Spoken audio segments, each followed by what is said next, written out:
Hello friends, मैं S Bhadauria आपके अपने परिवार एग्ज़ाम लोग में आपका हार्दिक स्वागत करता हूं। दोस्तों, आपको पता होगा हमारे नंबर सिस्टम की सीरीज़ चल रही है ना। ये उसका पार्ट 2 है।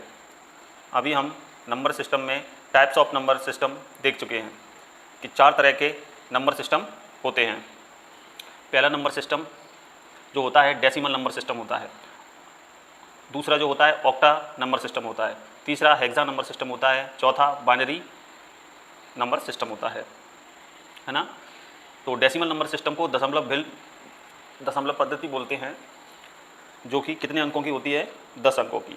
जो नंबर्स हम यूज़ करते हैं अपनी पढ़ाई लिखाई में, जिस किसी में भी कैलकुलेशन में, वो नंबर क्या होती है जो हम लोग यूज़ करते हैं, वो नंबर क्या होते हैं? Decimal number system.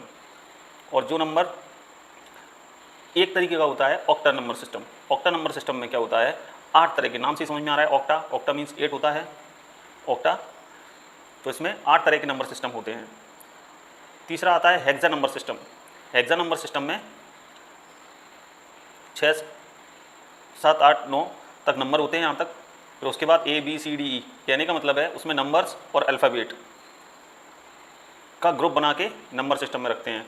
तो वो कौन सा होता है? Hexa number system. चौथा number system binary system. Binary system को हिंदी में द्वि आधारित पद्धति कहते हैं। इससे भी आप परिचित होंगे। 0 और 1 की फॉर्म में लिखा जाता है।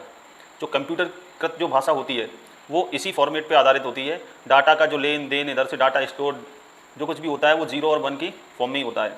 उसी को बाइनरी सिस्टम कहते हैं, जो कंप्यूटर में वर्क करती है। ठीक है, अब आ जाते हैं प्लेस वैल्यू, फेस वैल्यू। ये हमारा रिवीजन चल रहा है। जो लोग इस वीडियो को पहली बार देख रहे हैं तो वो कृपया पार्ट 1 देख सकते हैं। बाकी अगर आप इसी से समझना चाहते हैं तो इससे भी समझ सकते हैं। अब निकालते हैं प्लेस वैल्यू, है ना। प्लेस वैल्यू क्या? जैसे हमको ये नंबर दिया है, अब इसमें मैं आपसे पूछ दूं कि इसकी प्लेस वैल्यू 5 की प्लेस वैल्यू क्या होगी? 5 की प्लेस वैल्यू क्या होगी? तो 5 की प्लेस वैल्यू, 5 कौन सी डिजिट पे है? यूनिट डिजिट पे। तो यूनिट डिजिट पे अंक कितना होता है? 1। तो 5 की प्लेस वैल्यू कितनी होगी? 5। 9 की प्लेस वैल्यू क्या होगी? 9 कौन सी डिजिट पे? 10th डिजिट पे। ये इकाई अंक, ये दहाई अंक 10th डिजिट पे। तो इसकी प्लेस वैल्यू क्या होगी? 90। 6 की प्लेस वैल्यू क्या होगी? 6 किस अंक पे है? सैकड़ा। तो 100 यानी 600। ये तो होती है प्लेस वैल्यू। ऐसे ही 4 की हो जाएगी, 4 जीरो लग जाएंगे। 5 की हो जाएगी, 3 जीरो लग जाएंगे। ठीक है, प्लेस मतलब ये नंबर इकाई अंक से किस स्थान पर बैठा है, वो होती है प्लेस वैल्यू। आते हैं फेस वैल्यू की तरफ। फेस वैल्यू क्या होती है? फेस वैल्यू को हिंदी में जातीय मान बोलते हैं। जातीय मान का मतलब किस जाति का है। अब जैसे समझ सकते हैं इसको किस जाति का है। जैसे बोले find the place value of 5 in this number. ये एक नंबर दिया है आपको, इसमें 5 की फेस वैल्यू बतानी है। तो 5 की फेस वैल्यू क्या होगी? 5, है ना। और अभी बोले 9 की फेस वैल्यू क्या होगी? 9 का जातीय मान क्या होगा? 9 अंक का 9 ही होगा। क्या होगा? 9 ही होगा। जातीय मान में जो नंबर होता है वो सेल्फ ही होता है ना। जातीय मान में वो नंबर खुद ही होता है। जातीय मान वही होता है खुद का। ओके। और कल दोस्तों मैंने आपको बताया था कि ये नंबर सिस्टम 4 टाइप के होते हैं। डेसिमल सिस्टम जो हम यूज़ करते हैं, हमारे एग्जाम ओरिएंटेड जो नंबर सिस्टम है वो डेसिमल नंबर सिस्टम है। इसी को लेके हम आगे पढ़ेंगे। ठीक है, टाइप्स ऑफ सिस्टम मैंने आपको बता दिए। 4 तरह के नंबर सिस्टम होते हैं। प्लेस वैल्यू बता दी, फेस वैल्यू बता दी, कैसे निकालते हैं। अच्छा, अभी जैसे कोई पॉइंट वाली डिजिट आ जाए, जैसे 2, 3, 0, 1, 5, 6। अभी मैं इसमें बोल दूं आप मुझे इसकी प्लेस वैल्यू बता दो 1 की। 1 की प्लेस वैल्यू क्या होगी?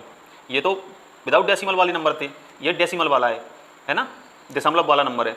तो इसकी प्लेस वैल्यू क्या होगी 1 की? तो कुछ नहीं है, यहाँ अपन 10 का मल्टीप्लाई कर रहे थे इसमें, है ना। तो ये दशमलव की बात है, तो ये कहाँ पे लिखा है? तो 1/10। ठीक है, ये इधर से दाई पे है, मतलब 10 का भाग जा रहा होगा, है ना। तो 1/10 इसकी क्या हो जाएगी? Place value. ओ सॉरी, 1/10 नहीं, 0, क्योंकि ये 2 के बाद डिजिट है। ओके, 1/100। चलिए अभी रेशनल नंबर देखते हैं। अब ये नंबर सिस्टम तो अपन ने पढ़ लिया, लेकिन नंबर्स कितने टाइप के होते हैं उस पर थोड़ा ध्यान देते हैं। तो नंबर सिस्टम में सबसे पहले बात आती है complex number system, complex number system. अभी कॉम्प्लेक्स नंबर सिस्टम कहना गलत होगा, complex numbers, okay. Complex numbers, complex numbers क्या होते हैं? कॉम्प्लेक्स नंबर्स दो टाइप के होते हैं, जैसा कि मैं आपको बता चुका हूँ। एक होते हैं रेशनल, दूसरे होते हैं इर्रेशनल। ये परिमेय और ये अपरिमेय। परिमेय संख्या, अपरिमेय संख्या, है ना, परिमेय संख्या, अपरिमेय संख्या।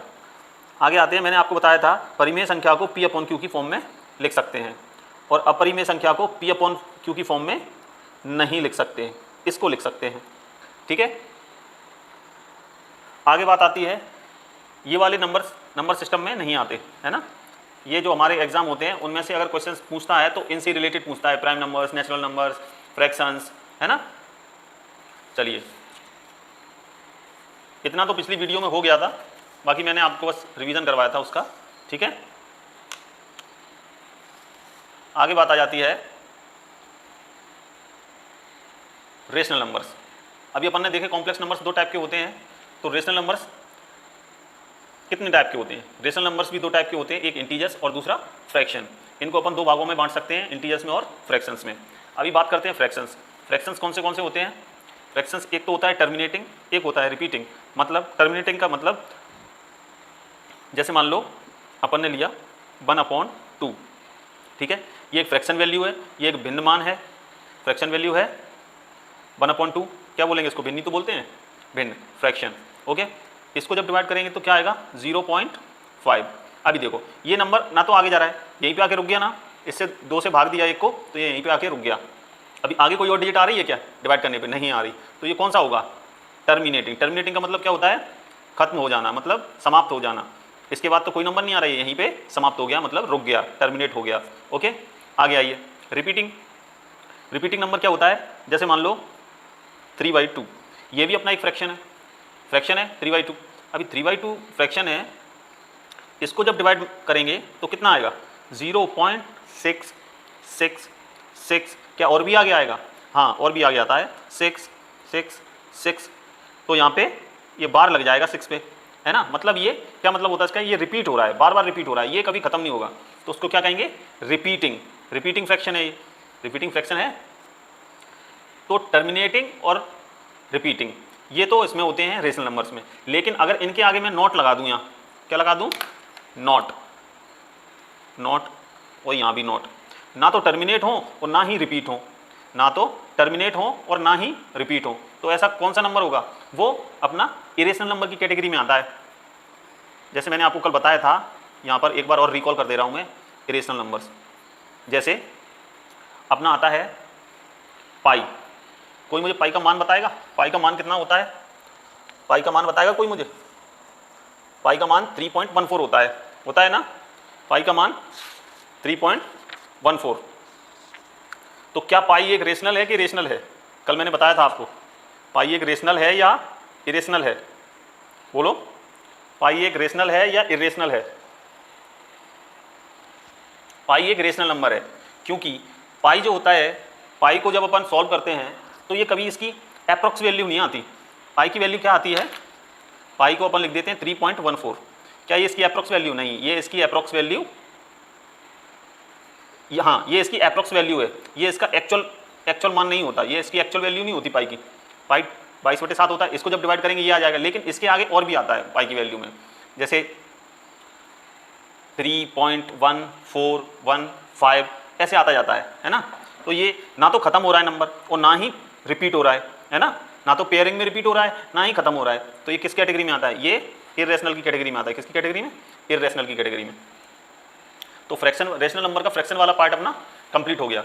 आगे आइए, अब देखते हैं इंटीजर्स। इंटीजर्स कितने टाइप के होते हैं? रेशनल नंबर्स दो भागों में टूटा था, इंटीजर्स और फ्रैक्शन। फ्रैक्शन में क्या होता है? एक टर्मिनेटिंग और रिपीटिंग। टर्मिनेटिंग जो जिनका डिवाइड करने पर आगे जाके रुक जाए तो वो टर्मिनेट, मतलब खत्म हो जाए, रुक जाए, ओके। और रिपीटिंग कौन से होते हैं? 3/2। ये कभी रुकते नहीं हैं और बार बार रिपीट होते रहते हैं, बार बार रिपीट होते रहते हैं ना, वो रिपीटिंग होते हैं।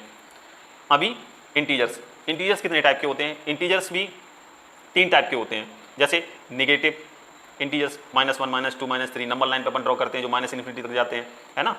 एक जीरो इंटीजर होता है जो बीच में आता है नंबर लाइन पे, एक पॉजिटिव इंटीजर, पॉजिटिव इंटीजर्स में 1 2 3 एंड सो ऑन, है ना, चलते ही जाते हैं इन्फिनिटी तक, ये सारे पॉजिटिव होते हैं। ओके, अब बात आती है कि निगेटिव तो हो गया, जीरो भी हो गया, पॉजिटिव। अब पॉजिटिव के भी तो टाइप होते हैं जिनको हम पढ़ते हैं, हम ज़्यादातर कैलकुलेशन मोस्टली वर्क जो करते हैं पॉजिटिव इंटीजर्स के साथ ही करते हैं। तो पॉजिटिव इंटीजर्स कौन कौन से होते हैं? एक होता है इवन, कौन सा होता है? Even number.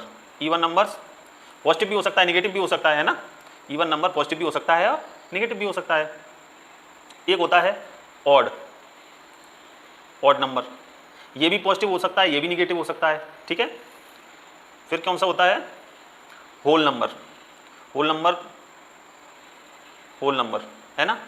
और चौथा कौन सा होता है? एक नेचुरल नंबर, नेचुरल नंबर, है ना, चौथा नेचुरल नंबर होता है।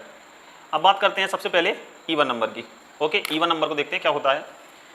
आप सभी जानते होंगे इवन नंबर तो बहुत सिंपल है, सभी को पता होगा, बस ये रिकॉल कर रहा हूँ, थ्योरी क्लास जरूरी है क्योंकि आगे जो क्वेश्चन आएंगे वो इन्हीं पे बेस्ड होते हैं। जैसे किसी भी सवाल में आ जाता है कि सम संख्याओं का औसत, तो सम संख्या हमको पता रहेंगी तब ना हम औसत निकालेंगे, है ना। कभी आ जाए विषम संख्याओं का औसत, है ना, धनात्मक पूर्णांक, है ना, तो कैसे पता पड़ता है, इसीलिए एक बार रिकॉल करना जरूरी है। इवन नंबर्स, इवन नंबर्स हमेशा किसकी फॉर्म में होगा? अब मोस्टली देखोगे इवन नंबर्स हमेशा मोस्टली क्या 2 इंटू एन की फॉर्म में ही होता है, जहाँ पे एन क्या है? एन क्या है? एन जो है, जहाँ एन एक पूर्णांक है, पूर्णांक है ना। जैसे एन की जगह अपन एक कोई पूर्णांक यानी इंटीजर रख के देखें, जैसे 2 इंटू, ये इवन नंबर का फॉर्मूला समझ लो। 2 इंटू यहाँ पे रख दें, जैसे कोई भी इंटीजर 1 रख दो, ठीक है, 1 रख दिया, कितना आया? 2, ये एक इवन नंबर है ना। अभी यहाँ पे 2 की जगह मान लो 3 रख दो, ये अपन ने ऑड नंबर रख दिया, तो 2 की जगह ये एन की जगह 3 रख दिया, 3 2 जा 6, 6 भी एक इवन नंबर है ना। कोई भी नंबर रख के देख लो एन की जगह पे, आपको इवन नंबर ही मिलेगा। एक चलो माइनस का रख लें, माइनस का 4 रख लो, तो ये माइनस का 8, ये भी इवन नंबर है ना, ये भी इवन नंबर है, क्योंकि इवन नंबर तो नेगेटिव या पॉजिटिव कोई भी हो सकता है, ऋणात्मक पूर्णांक भी हो सकता है और धनात्मक पूर्णांक भी हो सकता है ना। ऑड नंबर, ऑड नंबर क्या होता है? ऑड नंबर का हमेशा जो रहेगा वो 2n+1 के फॉर्म में रहेगा, 2n+1 के फॉर्म में। इसको चेक करते हैं, यहाँ पे वही सेम बात, जहाँ n क्या है? एक पूर्णांक है, एक पूर्णांक है ना, जहाँ n क्या है? एक पूर्णांक है। अभी देखते हैं n एक पूर्णांक है, तो 2 इंटू एन की जगह कुछ भी रख लो, जैसे रख लिया 1, आगे कर देंगे +1, है ना, तो 2 1 जा 2 और +1 3, ये क्या है? एक ऑड है। यहाँ चलो रख लें 5, ऑड ही रख लेते हैं, +1 क्या आएगा? 11, जो कि एक पूर्णांक है, ऑड है ना। आगे आते हैं होल नंबर। होल नंबर क्या होता है? होल नंबर क्या होता है? Whole number zero integer, zero plus positive integer, कहने का मतलब समझ रहे हो? जीरो प्लस मतलब जीरो और प्लस में कितना? जीरो और प्लस में क्या? कोई भी पॉजिटिव इंटीजर, मतलब 1 से स्टार्ट करके सारे जितने भी होते हैं 3 4 5 6 इन्फानाइट तक। कहाँ तक? इन्फानाइट तक जाएगा, इन्फानाइट तक। तो जीरो को मिला के, यानी जीरो से स्टार्ट करेंगे 1 2 3 4 5 6 ऐसे सो ऑन चलते ही जाएंगे, है ना। तो जीरो को मिलाने से पॉजिटिव इंटीजर्स में जीरो और ऐड कर दो, मतलब एक नंबर लाइन होती है, तो होल नंबर कहाँ से स्टार्ट होते हैं? जीरो से, हमेशा याद रखना, ठीक है, जीरो से स्टार्ट होती है। इंटीजर्स में से अगर अपन क्या माइनस कर दें? इंटीजर्स में से जो माइनस वाले नंबर्स होते हैं उनको हटा दें, उनको ना गिनें, तो जीरो से गिनेंगे, तो 0 1 2 3 4 5 6, मतलब जीरो को सम्मिलित करने से, जीरो को सम्मिलित कर लो और सारे धनात्मक पूर्णांक को मिला के होल नंबर होता है। तो होल नंबर कभी मत भूलना जीरो से स्टार्ट होते हैं, है ना, जीरो से। ओके, अभी बात करते हैं नेचुरल नंबर्स। नेचुरल नंबर्स क्या होते हैं? Natural numbers countable number, positive number, आप इन तीनों में से इनको कुछ भी कह सकते हो। काउंटेबल, नेचुरल, पॉजिटिव, ये एक ही नंबर होते हैं नेचुरल नंबर। नेचुरल से ही समझ में आ रहा होगा, मतलब प्राकृत संख्याएं, प्राकृत संख्याएं, है ना, जो गिनी जा सकें, जो गिनती में आती हैं। जैसे अपन कोई गिनती कहाँ से स्टार्ट करते हैं? 1 2 3 4 5 6 7 8 9 10, ऐसी तो करते हैं। कि अपन जीरो से स्टार्ट करते हैं, 0 1 2 3 4, अगर जीरो से स्टार्ट करेंगे तो वो होल नंबर की कैटेगरी में चले जाएगा दोस्त, है ना। और अगर 1 से स्टार्ट करते हैं तो वो किस कैटेगरी में आएगा, नेचुरल नंबर, काउंटेबल नंबर और पॉजिटिव नंबर की कैटेगरी में, ठीक है। अब नेचुरल नंबर या काउंटेबल नंबर या पॉजिटिव नंबर में अगर जीरो ऐड कर दूं तो वो क्या हो जाता है, होल नंबर हो जाता है, अभी बताया आपको ये, ठीक है। तो बिल्कुल भी कंफ्यूज नहीं होंगे। इवन नंबर क्या होते हैं, 2n, जहाँ n एक पूर्णांक है, ठीक है, कभी भी रख के देख लोगे इवन नंबर निकलेगा। 2 से मल्टीप्लाई कर दो किसी भी नंबर को, 2 से किसी भी नंबर का मल्टीप्लाई कर दोगे जो एक पूर्णांक हो तो क्या आएगा, हमेशा इवन नंबर मिलेगा, ठीक है। ऑड नंबर 2n+1, मतलब 2 का किसी भी पूर्णांक में गुणा करके 1 जोड़ देना, ठीक है, तो हमेशा आपको क्या मिलेगा, ऑड नंबर, ठीक है। अगला आइए होल नंबर। 0 को अगर नेचुरल नंबर में ऐड कर दें, नेचुरल नंबर यानी पॉजिटिव नंबर, जो भी पॉजिटिव इंटीजर्स होते हैं उनमें अगर हम 0 को भी मिला दें तो 0 से स्टार्ट करेंगे, तो पूरा नंबर लाइन जो होगा 0 से लेके प्लस इन्फिनिटी तक सारे होल नंबर होते हैं, ओके। नेचुरल नंबर और काउंटेबल नंबर और पॉजिटिव नंबर क्या होता है, प्राकृतिक संख्याएं, है ना, गिनने योग्य जो नंबर होते हैं काउंटेबल होते हैं, पॉजिटिव यानी जो धनात्मक होते हैं, ठीक है, प्लस साइन जिन पे होता है, ओके। वो सारे नंबर्स क्या होते हैं, नेचुरल नंबर, काउंटेबल नंबर या फिर पॉजिटिव नंबर। आगे बात करते हैं